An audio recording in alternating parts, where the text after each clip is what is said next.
Pelipi agak sekarang wahai aduk kami.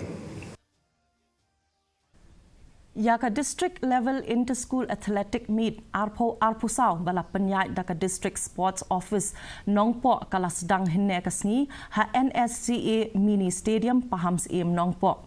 Iba finally El Pariat ibadai u General Secretary Meghalaya State Olympics Association ila long ukongsan.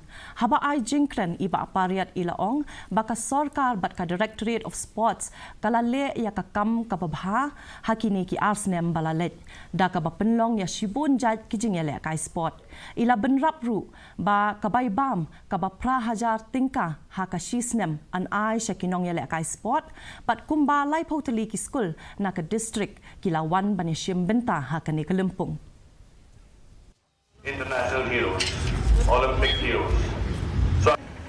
We wish all the students to take the sport seriously because the government has come a program of giving even cash award for winning even at the Meghalaya Games. So many awards have been given by the government. There's also a new scholarship program that each athlete who have won at the zonal are getting 8,000 rupees per month for 1 year. So take this as a news for you to work hard because if you are in school, we support you for your school to college level through this amount that you're getting. So athletic is the mother of all sports. It's not hard to practice. It's not like football, which you have to learn 11, 12. I think we need individually.